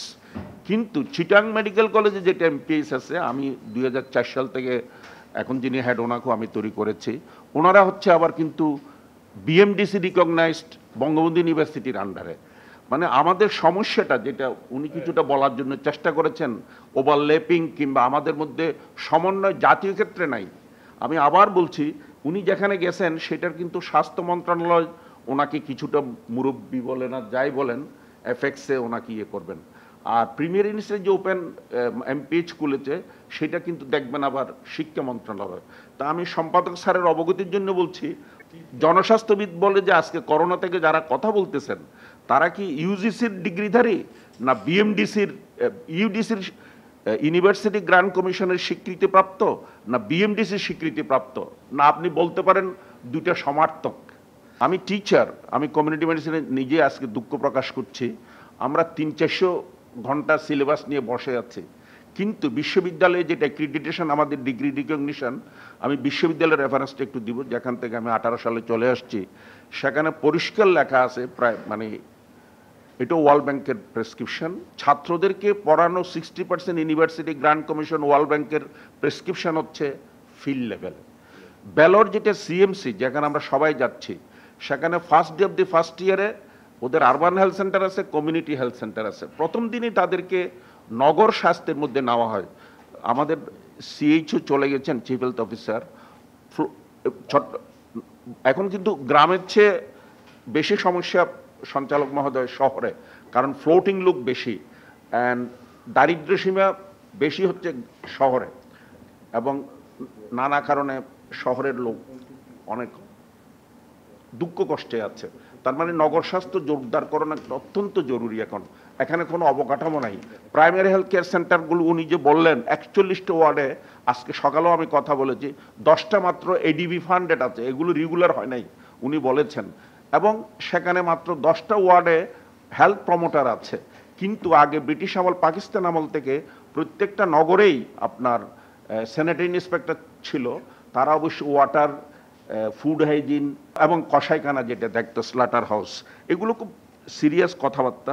বাংলাদেশে বর্তমান বিদ্যমান স্বাস্থ্য সমস্যার টপ যে 10টা বলা হয়, 5টা বলা হয়, সেটাকে আবার MIS এর একজন প্রফেসর ছিলেন আজাদ, আবুল কালাম আজাদ, পরে উনি ডিজি হয়েছেন, ওনার সময়েই টপ 5 হেলথ প্রবলেমসের উপজেলা, জেলা, এমনকি কেন্দ্রে যেটা দেখা যাচ্ছে স্কেবিস অ্যান্ড ডায়রিয়া। আমি bone marrow transplant Dhaka medical কলেজে হয়েছে, কিন্তু ঢাকা মেডিকেল কলেজ এখন যদি ডায়রিয়া আর স্কেবিস কমপ্লিকেটেড গ্লোমারুলোনেফ্রাইটিস আর টনসিলাইটিস নিয়ে ভর্তি থাকে, ওয়ার্ড যদি পুরোপুরি থাকে বেশি, চিটাং মেডিকেল কলেজ, আমি দুটাকে রেফার করছি, কখন আপনি বোন ম্যারো ট্রান্সপ্লান্ট করার জন্য ওইরকম রিসোর্স এবং স্পেস যেটা সম্ভব। উনি তো বলেছেন 1100, গভর্নমেন্ট 2500 টাকার তো দায়িত্বে দিচ্ছেন, এবং সেটা বিনির্মাণ করা হয় মাউসবেড়ে যখন স্টুডেন্ট, তখন 500 বেডের জন্য, 500 বেডের মধ্যে 1100। আমি চুয়েটে থাকতে, আমি যখন এখানে টিচার ছিলাম, ইমরান স্যারও ছিলেন, তখন সুয়েটের বিজ্ঞানী এনে আমরা দেখেছি যত যন্ত্রপাতি এবং যত রিনোভেশন হচ্ছে, আমি এটা এখানে বলা ভালো, এটা যে কোনো সময় পরেও যেতে পারে, আমি বাংলাদেশে ডন ফলো হইতে পারে। এটা আমি 2010 সালে রিটায়ার করলাম, তখনও চুয়েটের প্রফেসররা বলেছে, এই 5-6 তলা 8 তলা পরে হয়েছে, আরও হচ্ছে, ক্যান্সারও হচ্ছে, বাড়ানো হচ্ছে, কিন্তু প্রধান যেটা 6 তলা সেটা যে কোনো সময় ধসে পড়তে পারে। এটা আমার কথা নয়, এটা হলো এত বেশি ফ্রিকুয়েন্টলি ওখানে রিনোভেশন বা পরিবর্তন হয়েছে। আজকে আমি 3টা কথা বলি, সংস্কার যেটা চাচ্ছেন বা পলিসি লেভেলের কথা বলছেন। Need and demand. Need and demand মানে হচ্ছে জনগণ চায় ক্যান্সার হাসপাতাল, জনগণ চায়, একটু আগে পূর্বগণের লিড নিউজ ছিল বোধহয় 18 তারিখ, না কয়েকদিন আগে আর কি, বিশ্ব হার্ট দিবসে, যে 40% যুবকদের হচ্ছে, এবং খাদ্যাভ্যাস একটা বড় ফ্যাক্টর। এটা মানে পূর্বগণের লিড নিউজ ছিল 2-3 কলামের। কিন্তু আমি একটু সাধারণ মানুষের জন্য বলতে চাই, সেখানে যে তার অভ্যাসটা, ক্যান্সারের যে ঝুঁকিপূর্ণ ফ্যাক্টরগুলো, সেই ঝুঁকিপূর্ণ ফ্যাক্টরগুলো কিন্তু এখনো মানুষ, ওয়ার্নিং সাইন্স বলি আমরা, এখনো ভালো করে জানে না। কেন জানে না? সিএসআরের সামনে বলবো, সিএসআর কিন্তু ধাপে ধাপে আসছে। উনি ইউএইচএপিও ছিলেন, মেডিকেল অফিসারও ছিলেন, ধাপে ধাপে এই জায়গায় আসছেন। সিএসআরকে বলবো, স্যার আপনি ফিল্ড ভিজিট করেন, যেটা আমরা যখন স্টুডেন্ট ছিলাম তখনও দেখছি ডিজিরা সুপারভিশন অ্যান্ড মনিটরিং খুব ইম্পর্ট্যান্ট। আপনি বাঁশখালী বা মিরেশ্বরের কথা বলেছেন, আপনি স্যার গ্রামে যান, 120 জন আপনার হেলথ অ্যাসিস্ট্যান্ট, হেলথ ওয়ার্কার আছে, তারা ভালো একটা স্যালারি পায়, তারা কয়দিন মানুষের হাউস হোল্ড ভিজিট করে। এই যে ক্যান্সার 40% তরুণদের কেন হবে না, এই এম্পাওয়ারমেন্টটা যদি আমি বুঝে দিতে না পারি। ইমরান স্যার সিকেডে হাসপাতাল করেছে, মনিল ভাই ওনারা করেছে, রমিজও আছে। আমাদের এই সিকিডিটা কেন হয়? সিকিডি তো একদিনে হয় না। আমাদের primordial prevention, primary prevention, secondary preventions at the root level, problem behind problem, গোড়ার থেকে যদি শুরু না করি। ইমরান স্যার প্রথমে তো প্রদীপ দত্তকে নিয়ে আজকে উনি আসলে ভালো হইতো, ওনার শিষ্য পণ্ডিত, কিন্তু এই পণ্ডিতকে বানাইছে ভালো একজন নেফ্রোলজিস্ট, কিন্তু তার আগে প্রাইমারি প্রিভেনশন ওনার যদি 60 জন হেলথ অ্যাসিস্ট্যান্ট অ্যান্ড FWA আছে প্রত্যেকটা ওয়ার্ডে, ওনারা যদি 7 দিন ফিল্ডে যেতে, বলবো না 5 দিন ওয়ার্কিং ডে, যদি গিয়ে মানুষকে অল্প অল্প করে বোঝাতে পারে, এবং গভর্নমেন্ট ভালো একটা আপনার মডিউল বের করেছে, প্রত্যেক একটা ডিরেক্টর, রিদওয়ান সাহেবও ছিল, ওনার নামও বলতো, ইমরান সাহেবও ছিল। ইমরান সাহেব যেটা ডেঙ্গিতে প্রথম ইংলিশ মডিউল করে, তখন আপনার ডেঙ্গুতে 5 to 10% মেরে যেত। এটা আমার খুব ফেভারিট কোয়েশ্চেন। এটা হলো 2090 সালের দিকে থাইল্যান্ডে গিয়ে। 2000 পরে যখন আমি 2010 সালে আসি রিটায়ার করার আগে, তখন কিন্তু ডেঙ্গির ডেথ পার্সেন্ট 0.5, 1%, 2%। এটা কেন সম্ভব হয়েছে? এম্পাওয়ারমেন্ট। মানুষই জেনে গেছে কত তাড়াতাড়ি হাসপাতালে যেতে হবে, কত ফ্লুইড ইনটেক করতে হবে, এবং মানুষই জেনে গেছে প্ল্যাটিলেট কাউন্টটা করতে হবে। এই বিষয়টা এম্পাওয়ারমেন্টস একটা ডায়াবেটিস রুগীকে, একটা প্রেশারের রুগীকে, একটা হার্ট ডিজিজ রুগীকে, একটা লো ব্যাক পেন রুগীকে আমাদের জানাতে হবে যে এই রোগটা কেন হয়। এই যে এক পৃষ্ঠা করে WHO প্রতি বছরেই, এটা একটু বলবো আপনাকে, ডেভেলপমেন্ট পার্টনার প্রচুর টাকা দেয় কমিউনিকেশন ম্যাটেরিয়ালে, IEC ম্যাটেরিয়ালে, ইনফরমেশন এডুকেশন, এবং এগুলোর কাগজ অফসেট খুবই, ওনারা তো সিগনেট প্রেস, এত ভালো কাগজ দিয়ে ভালো ভালো মডিউলার পোস্টার করে। আমি পরীক্ষায় প্রশ্ন করতাম যে তোমাকে 10টা পোস্টার দিলে 10টা পোস্টার কোথায় লাগাবে? আমি এখনো চিটাং মেডিকেল যে প্রত্যেকটা পোস্টার গিয়ে বারান্দায় পড়ি, বাট আই এম সরি, আমার ছাত্ররা এখন প্রধান, ছাত্ররা পড়ে কিনা পোস্টারগুলো। তো এই কমিউনিকেশন যেটা বলা হয়, ডক্টর শব্দটা আসছে docere, to teach, to educate, Latin word, to communicate, to advocate, যেটা এই স্যার বললেন যে কেন আপনি সুরক্ষার জন্য চাচ্ছেন স্যার, আপনি শুধু ওনার কথাটাই স্যার বলবেন ফিল্ডে গিয়ে। বাঁশখালীতে 40 জন ডাক্তার আছে স্যার, কিন্তু 40 জন ডাক্তার স্যার থাকে কোন সময় স্যার? আপনি স্যার যখন ফিঙ্গারপ্রিন্ট নিচ্ছেন 8টা থেকে 2:30টায়, স্যার আমি মনে করবো যে আপনিও ভালো CS, আপনার আগেরটাও ভালো, সামনে যিনি আসবেন স্যার উনি আরও ভালো, কিন্তু স্যার এই ভালোটা হচ্ছে 8টা থেকে 2টা। কিন্তু ম্যাটারনাল মর্টালিটি যেটা SDG-তে আছে, ইনফ্যান্ট মর্টালিটি, এটা যদি কমাতে চান আপনি স্যার বিকালে 2:30টার পর থেকে 8টা পর্যন্ত, কিংবা 8টা থেকে পরের দিন সকাল পর্যন্ত কয়জন ডাক্তার, মানে আপনারা জানেন এটা উইন্ডো পিরিয়ড, কত কম সময়ের মধ্যে আপনার ডাক্তার আমার রুগীকে কিছু সেবা দিতে পারবে। ফসিহিন্দু বলে ইন্দোনেশিয়া বিশ্বের বৃহত্তম মুসলিম কান্ট্রি, 13,000 আইল্যান্ড আছে, একদিক থেকে আরেক দিকে যেতে অস্ট্রেলিয়ার মতো 14টা ঘন্টা, 7 ঘন্টা না কত ঘন্টা লাগে ইন্দোনেশিয়ার এক প্রান্ত থেকে। তো ওখানে ওরা এই জন্য ওরা করেছে ফসিহিন্দু মানে আমাদের ওখান থেকে আমাদের কমিউনিটি ক্লিনিকটা আসছে। তো ফসিহিন্দুতে ওরা কিন্তু অ্যাম্বুলেন্স কমিউনিটি ওরিয়েন্টেড, বিশেষ করে ধর্মীয় গুরুদেরকে নিয়েছে, মহিলাদেরকে নিয়েছে, ওরা ওটা রেডি করে রাখে, যে কোনো ইমার্জেন্সিতে বয়স্কদের হোক, ডেলিভারি হোক, শিশুদের হোক, within half an hour nearest একটা সেন্টারে যেতে পারবে। তো এখন কিন্তু আমরা যেভাবে ব্রিটিশ আমল থেকে ডিভিশনগুলো করা হয়েছে, যেমন একটা বুরুমছড়া আছে যেখানে MA হাসান চৌধুরীর বাড়ি, আমি বোঝানোর জন্য বলছি, বা আবুল ফয়েজ চৌধুরীর বাড়ি, অর্থোপেডিক সার্জনস। এই বুরুমছড়ার এই প্রান্তে, দক্ষিণ বুরুমছড়া বাঁশখালীতে, উত্তর বুরুমছড়া এখানে। তো বুরুমছড়ার রুগীটা ওই বাঁশখালী জলদি উনি চাকরি করেছেন, ওইটা 12 মাইল দূরে, আর আনোয়ারা হাসপাতালটা সম্ভবত 4-5 মাইল হবে। তো ব্রিটিশের বিভক্ত করা সেন্টারে করবে নাকি নিকটস্থ শব্দটা বলবে? আমাদের জনপ্রতিনিধিরা যদি অংশগ্রহণ না করে, চিফ হেলথ অফিসার চলে গেছে, ওনারা করোনাতে ভালো সার্ভিস দিছে, উনি সিনসিয়ার, আমি লোকটাকে দেখলাম, কিন্তু ওয়ার্ড কমিশনারের কাছে আমি যাই, ওয়ার্ড কমিশনাররা যত গুরুত্বপূর্ণ মানুষ, আমার সাথে যত দায়িত্বপূর্ণ মানুষ, যত ভালো মানুষ, কিন্তু স্বাস্থ্য সম্পর্কে নগর স্বাস্থ্য সম্পূর্ণ অবহেলিত, নেগলেক্টেড। যদিও ফয়েজ সাহেবের একটা নেগলেক্টেড ট্রপিক্যাল ডিজিজ বলে বানিয়েছে, ল্যাপ্রোসি, যেটাতে আমি ডাইরেক্টর ছিলাম, HIV AIDS, এরকম কতগুলো ডিজিজকে অ্যাসক্যারিয়াসিস। কিন্তু এখন নেগলেক্টেড ট্রপিক্যাল জিনিস যেরকম, আমাদের নেগলেক্টেড আরও অনেক বেশি আছে। তো আমি সংস্কারের 3টা পদ বলছি। প্রথমটা হচ্ছে ঝুঁকিপূর্ণ। আমরা তো এখন যে রোগীগুলো ইমরান সাহেবের বা প্রদীপ দত্তর কাছে আছে সেগুলো টিপ অফ দি আইসবার্গ, সেটা তো একটা বরফের উপরের অংশ, কিন্তু 2/3 ল্যাটেন্ট। আপনার যে নিউজটা আপনার রাজু করেছে, আমি পড়েছি, 10 জনে পড়েছে, আমার টেবিলে আছে, কিন্তু স্যার ওখানে যেটা আমাদের দেখতে হবে সেটা হচ্ছে টিপ অফ দ্য আইসবার্গ। এই 40 তরুণ, আরেকটা নিউজ হবে, এই 40% তরুণ যে মারা যায়, ওখান থেকে 10টা যদি আমরা ক্লিনিক্যাল অডিট করি, ক্লিনিক্যাল অডিট, এরা কি জেনেটিক হার্ট ডিজিজ না এটা অ্যাকোয়ার্ড হার্ট ডিজিজ, এটা কি ম্যানমেড না এটা ন্যাচারাল, উনি কি স্মোক করতেন, ওনাকে কি দেরিতে আনা হয়েছে, বা উনি কি রেস্ট কম নিয়েছেন, বা উনি কি প্রোটিনস লাগবে গ্রোয়িং পিরিয়ডে। কিন্তু এখনো গ্রামের সাধারণ মানুষ, গ্রামের ডাক্তার, পল্লী ডাক্তার উনি বললেন, ওনারা এখনো জানে না যে ডিজিজ প্রিভেন্টিং ফুড, ভেজিটেবলস এবং এগুলো বা মৌসুমি ফল, এগুলো সম্পর্কে মানুষের পারসেপশন, মানুষের সচেতনতা খুব কম, যেটাকে আমরা বিজ্ঞানীরা বলছি এম্পাওয়ারমেন্টস। তো জনগণের নিড অ্যান্ড ডিমান্ডটা ভাগ করতে হবে। জনগণ কি প্রাথমিক কেয়ারটা চাচ্ছে, প্রি হসপিটাল কেয়ারটা চাচ্ছে, ইমার্জেন্সি কেয়ারটা চাচ্ছে, ফার্স্ট এড কেয়ার চাচ্ছে, কিংবা অস্ট্রেলিয়াতে যেটা করে 10 মিনিটে রোডের থেকে হেলিকপ্টারে নিয়ে বোধহয় ট্রমা সেন্টারে নিয়ে যায়, তো সেটা কি এখানে সম্ভব কিনা, কিভাবে নেবে।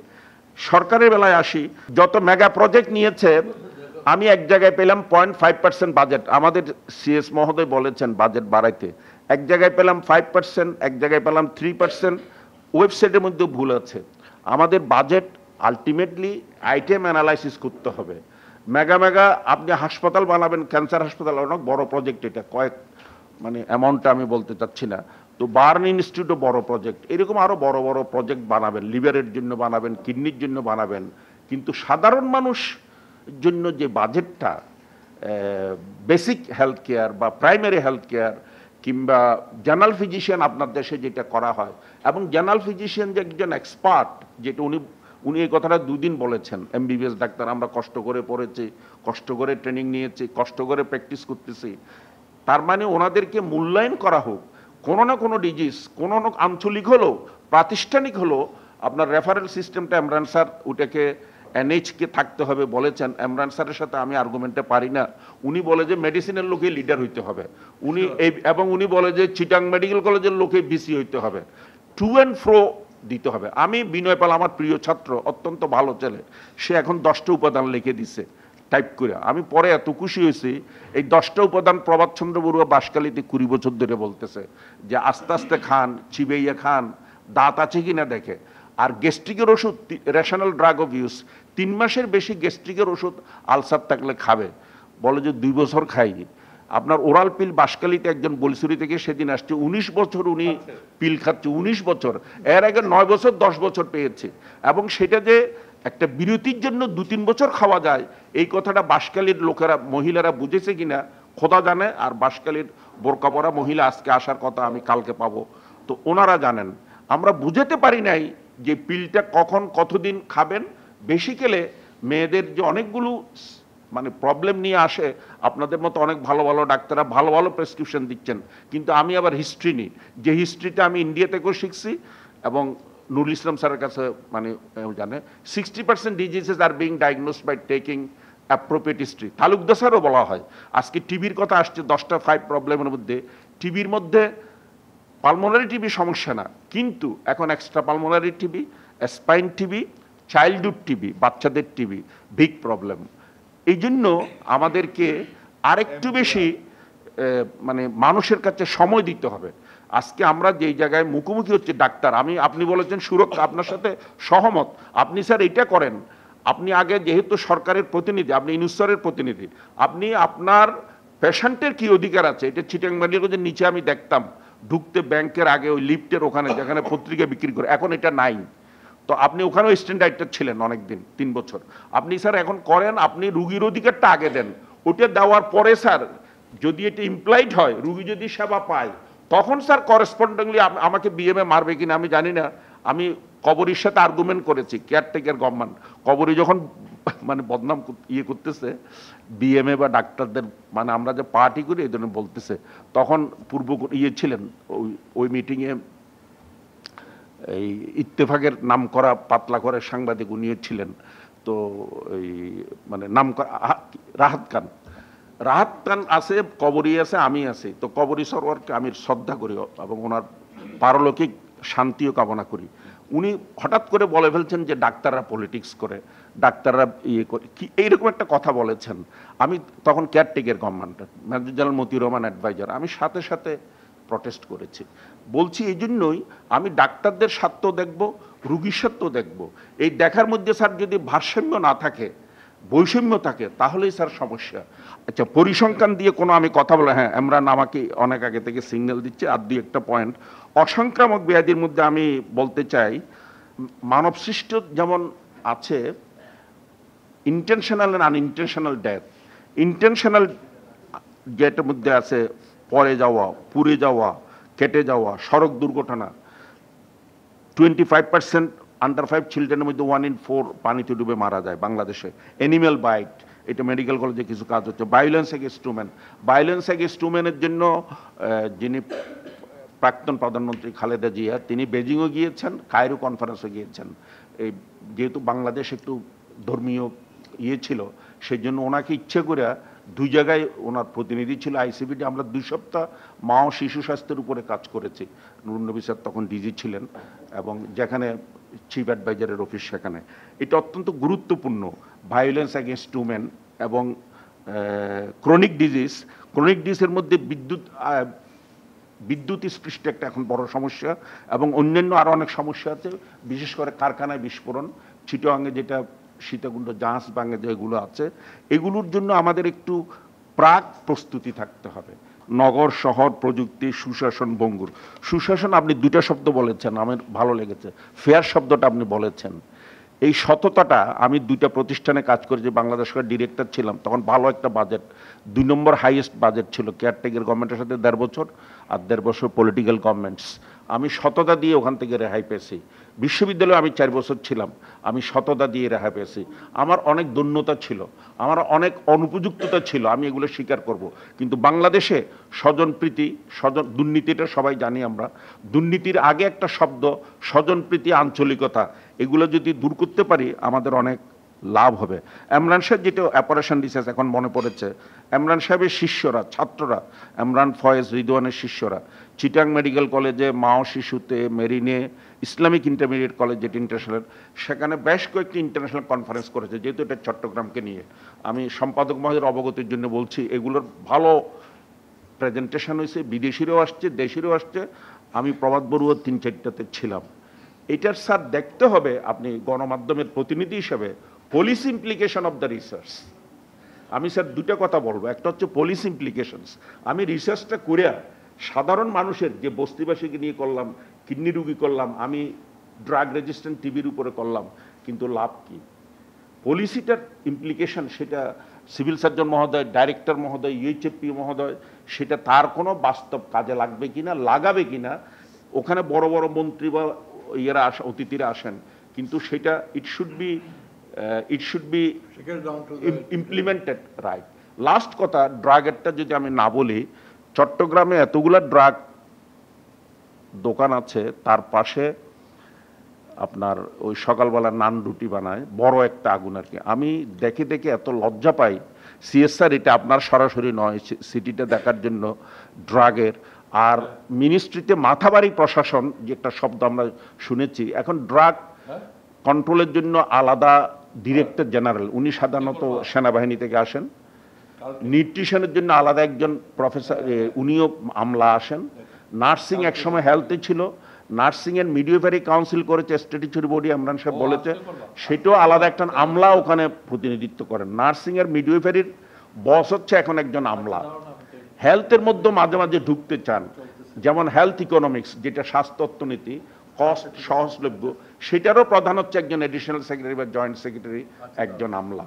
বাংলাদেশের স্বাধীনতার পর থেকে খালেক স্যার, তারপর হালিম স্যার, আমাদের ফরিদুদ্দিন স্যার, এরকম অনেকেই সচিব হয়েছেন।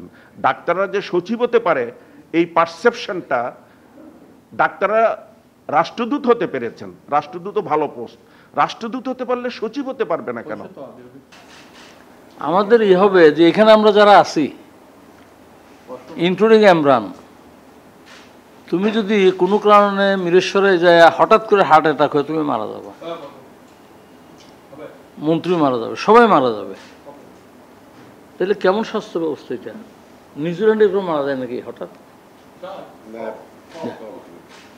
এই জন্য এই স্বাস্থ্য সংস্কারের প্রথম কাজ হবে ইউনিয়ন পর্যায়ে ছোট হোক কিন্তু দক্ষ হাসপাতাল হইতে হবে, যেখানে ইমার্জেন্সি ম্যানেজমেন্টটা করা যায়। হার্ট অ্যাটাক, সাপে কাটা, পানিতে ডুবা, তারপর road traffic accident, immediate management যাতে করা যায়, পরে তারা বড় হাসপাতালে পাঠাবে। সেকেন্ডারি হাসপাতালে হবে উপজেলা, সেটা হবে অত্যাধুনিক হাসপাতাল, সমস্ত চিকিৎসা ওখানে হবে। এরপরে ওরা যেটা পারবে না সেটা পাবে জেলা হাসপাতালে। জেলা হাসপাতাল একটা জেলার সর্বোচ্চ হাসপাতাল হবে। এইভাবে এই নিচ থেকে উপরে যদি আমরা নিতে পারি তাহলে মানুষের স্বাস্থ্য সেবাটা নিশ্চিত হবে। এরপর মেডিকেল কলেজে এটা আলাদা হবে, এটা যারা এই যে বিভিন্ন জেলা হাসপাতাল থেকে আসবে সুপার স্পেশালিটি থাকবে, তাহলে এটা মেডিকেল কলেজ হবে, তুমি শিখাতে পারবা। এখন তো মাশাল্লাহ ফ্লোরও জায়গা নাই, তো কিন্তু স্বাস্থ্য ব্যবস্থাটা এইভাবে সাজাতে হবে। কত হইল তো ভিন্ন জায়গা। সরকারটা কার আসলে?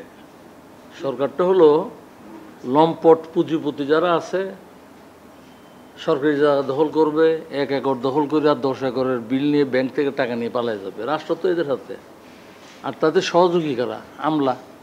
আমলার কথা ছাড়া তো কোনো রাজনীতিবিদ 1 টাকাও নিতে পারবে না।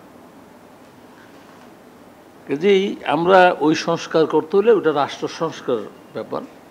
স্বাস্থ্য সংস্কারের দাবি আমরা যারা দিতে পারি সেটা হলো ইউনিয়ন থেকে, আমার ইউনিয়ন, উপজেলা, জেলা, এখানে আমি সমস্ত স্বাস্থ্যসেবা আমার নিশ্চিত করতে এবং বিনা পয়সায় নিশ্চিত করতে হবে। হ্যাঁ, সেই আর কি। এরপরে এই সিভিল চলে গেছে নাকি? কই? আচ্ছা, না এখানে ওই যেটা বলছিল যে প্রিভেন্টিভ হেলথ কেয়ারটাও ওই পর্যায়ে নিয়ে যেতে হবে, অর্থাৎ রুগীদের বোঝানো। রুগীদের যদি আমরা বুঝাইতে পারি, এবং এইটা স্কুল লেভেলে কিন্তু করোনা প্রিভেন্ট করতে হলে কী করতে হবে, তারপরে ডেঙ্গু প্রিভেন্ট করতে হলে কী করতে হবে, এটা তো স্কুল পর্যায়ে ক্লাসে ইয়ে করে ওই যে সাবজেক্টে আমরা দিয়ে দিতে পারি। হ্যাঁ, আমি তো জানি না, দিলে তো ভালো, না দিলে দিতে বলছি। ঠিক। আরেকটা কথা হলো যে এই যে তথ্য গোপন করা, এটা বড় ইন্টারেস্টিং ব্যাপার। ডেঙ্গু যখন প্রথম হয়, আমার এখানে একটা ডেঙ্গু ল্যাব থেকে রিপোর্ট দিলাম, সাথে সাথেই মহিউদ্দিন চৌধুরী খেপে উঠল, আর আমাদের এক প্রখ্যাত ডাক্তারও মহিউদ্দিন চৌধুরীর সমর্থনে দিল যে হ্যাঁ, যে ডাক্তার মাহফুজ প্র্যাকটিস বাড়ানোর জন্য ডেঙ্গু আবিষ্কার করছে। আমি তাড়াতাড়ি গেলাম ওদের কাছে, কিভাবে আমি ডেঙ্গু পজিটিভ পাইছি, এটা কি আসলে পজিটিভ কিনা আমি তো এখন প্রথম করতেছি। মাহফুজের ডেঙ্গু পুরো ছড়াই গেছে, আমরা বলতে পারতেছি না, আমাদের মুখ বন্ধ, আপনি বলেন। এরপরে নামলাম, এবং তখন আমি ওই ডেঙ্গু নিয়ে একেবারে হাঁটাজারি, না মুখও আমি চিল্লাইতে পারি আর কি, বুদ্ধি যাদের কম তারা চিল্লায় বেশি। তখন ডেঙ্গু নিয়ে ইয়ে করলাম, অসংখ্য মিটিং করছি। ইন্টারেস্টিং ব্যাপার, হঠাৎ করে টেস্ট করে দেখে আমার ডেঙ্গু হয়ে গেছে। অর্থাৎ আমার যে ডেঙ্গু হয়েছে ওটা আমি টের পাই নাই। এটা আমার পৈতৃকভাবে প্রাপ্ত, যে ডেঙ্গু আমাকে কিছু করতে পারেনি। Same thing with corona. Corona নিয়ে এই যে আইসিইউ বেড দেওয়ার জন্য বিভিন্ন জায়গায় মিটিং করলাম, একদিন প্রতীক অনশন করলাম, হঠাৎ করে টেস্ট দেখে আমার করোনা। যাক, এখন যে জিনিসটা দরকার, আমার মনে হয় আমাদের ফোকাস দেওয়া উচিত এই চাইল্ড লেভেলে দক্ষ জনবল এবং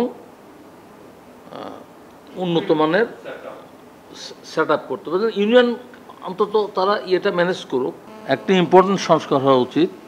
আমি সাতক্ষীরার ডাক্তারকে বান্দরবন দিচ্ছি, চিটাগাঙ্গের ডাক্তারকে ঝিনাইদহ দিচ্ছি, এটা অসম্ভব প্রবলেম ক্রিয়েটিভ জিনিস। এটা হলো আমলাতান্ত্রিক একটা সেই জন্য একটা এখন বোধহয় কিছুটা ফলো করুক না, যে উপজেলার ডাক্তার সেই উপজেলায় দিতে হবে, অথবা ডাক্তার যদি প্রেফারেন্স করে যে আমি ওইখানে থাকতে চাই ওখানে তাকে দিতে হবে। এইটা হলে স্বাস্থ্যসেবা অনেক উন্নত হবে। আমি কেন বলতেছি, যেমন ফটিকছড়ির একটা ডাক্তার ফটিকছড়িতে অ্যাপয়েন্টেড হলো, সে যদি ডিউটি না করে তাহলে কিন্তু গ্রামের উঠে যাবে, গ্রামের উঠে যায়, যে অমুকের ফোয়ার্ডে আসা বেটা ডিউটি না করে তো অটো জবাবদিহিতে হয়ে যায়। তাই জন্য একটা প্রস্তাব থাকবে সংস্কারে যে প্রত্যেক উপজেলার ডাক্তারকে উপজেলা দেওয়া হোক, অথবা তার চয়েসে দেওয়া হোক। চয়েস এখানে বলতেছি এটা আমার সেফটির জন্য, আমার বাড়িতে ময়মনসিংহ থাকে চিটাগাং, কিন্তু আমাদের বেসিক জায়গাগুলো হবে ইউনিয়ন উপজেলা বেসিক্যালি, এরপরে জেলা।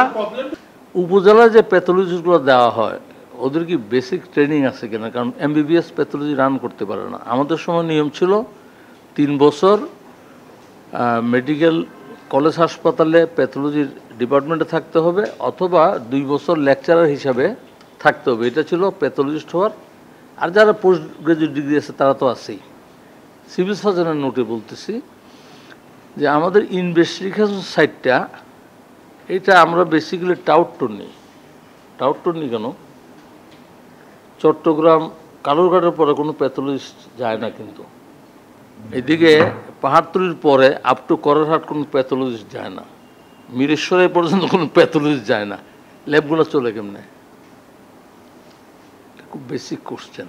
তো একবার করলো, ওই সরোয়ার জান আমার এখানে গেছে, যাই বলতে চেক আমি যে আমার চেক করে আমি এখানে ঘু পাইলেও আপনি কিছু করতে পারবেন না। রুগী একটু আগে হাঁকছে, আপনি ওটা দেখেন কেন?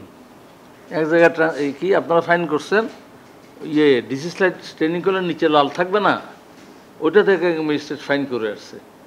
আমি যে এগুলো এখানে করেন না, আপনার অফিসে গেছিলাম, ওখানে যে ধুলা দেখছি আমি কিন্তু ধুলা ধুলা ওটা আপনিও ফাইন হবেন। বলছে না আমি আসছি যে এটা কীভাবে ধরতে হয়। বলে ধরবেন কিচ্ছু না, একটা বড় ল্যাবে যাবেন, যাই ড্রয়ার টানবেন, ওখানে সাইন করা প্যাড থাকবে। হি ডিড অ্যাকর্ডিংলি, যাইয়া সার্জিস্কোপে ড্রয়ার টানছে, এক গাদা প্যাড পাইছে। এখন ওই ডাক্তারকে সমন করছে করার জন্য, ওই ন্যাচারাল ওই যে বিএমডিসিতে লেখার জন্য আর কি। ডাক্তারের নামটা বলবো না, আমার কাছে আছে, মহজা আমি তো বিপদে পড়ছি। মানে তোমার এই বদমাইশি করতে আগে না করছি না, তুমি 10 টাকা দিয়ে সাইন করো, দেখলে ওটা তো 30 টাকা পাবা বা 50 টাকা পাবা। যাক, পরে আবার গেলাম সরোজানের কাছে, যে বললাম যে আপনি তো বলছিলেন এখন আপনি সেভ করতে আসছেন, বলে আরেকবার পাইলে ঠ্যাং ভেঙে দিয়ে না, এখন প্রথমবারের মতো মাফ করে দেন। ফ্যাক্ট হলো এই যে উপজেলা যে প্যাথোলজিস্টরা আছে তাদের ট্রেনিং আছে, they must need training at least for 1 year, অথবা যদি নিবিড়ভাবে হয় 6 মাস ট্রেনিং দেওয়া ছাড়া ইনভেস্টিগেশন হবে না। আমরা আমাদের সেশনের শেষ প্রান্তে এসে পৌঁছেছি। এখানে এত এঙ্গেজিং একটা সেশন ছিল, আর সবার টাইমের জন্য সবাইকে ধন্যবাদ। এখানে কয়েকটা কমন থিমস উঠে এসেছে, সেটা হচ্ছে গুড গভর্নেন্স, ক্যাপাসিটি বিল্ডিং আর এফিশিয়েন্ট ইনফরমেশন সিস্টেম, যেটা আমাদের রিফর্মের খুবই জরুরি। আর এখানে মেডিকেল এক্সপার্টসরা আরও স্পেসিফিক ইস্যুস নিয়ে কথা বলেছে। বাংলাদেশ বর্তমানে সংস্কারের একটি পর্যায়ের মধ্য দিয়ে যাচ্ছে এবং স্বাস্থ্য খাতে সংস্কার অত্যন্ত গুরুত্বপূর্ণ একটি বিষয়। গুরুত্বপূর্ণ আলোচনায় আপনারা যেসব পরামর্শ ও সুপারিশ দিয়েছেন সেগুলো আগামী সোমবার দৈনিক পূর্বকোণের কভার পেজে প্রকাশিত হবে। আমি আশা করি সরকার তথা দেশের স্বাস্থ্য ব্যবস্থার সঙ্গে রেলেভেন্ট পলিসি মেকার্স পূর্বকোণ প্রকাশিত সুপারিশ ও পরামর্শগুলো গুরুত্বের সঙ্গে বিবেচনা করবেন। আর কয়েকটা ইস্যুস অ্যাবাউট পলিসি মেকিং হচ্ছে যেগুলো রিফ্লেক্ট করা উচিত, সেটা হচ্ছে মাল্টি স্টেক হোল্ডার কনসালটেশন, অনেক ইম্পর্টেন্ট স্বাস্থ্য খাতের জন্য। আর অ্যাসেসমেন্ট করা, যে পলিসি ইমপ্লিকেশন যেটা নিয়ে কথা বলা হয়েছে, ওই অ্যাসেসমেন্ট যে আসলে কি পলিসিটা কি কোনো বেনিফিশিয়াল হবে নাকি, ওই অ্যাসেসমেন্ট করাটা অনেক ইম্পর্টেন্ট। আর পলিসি মেকারসদেরও ইনাফ নলেজ থাকতে হবে ওইসবের ব্যাপারে, যাতে ওরা রেলেভেন্ট একটা অ্যাকশন প্ল্যান দিতে পারে।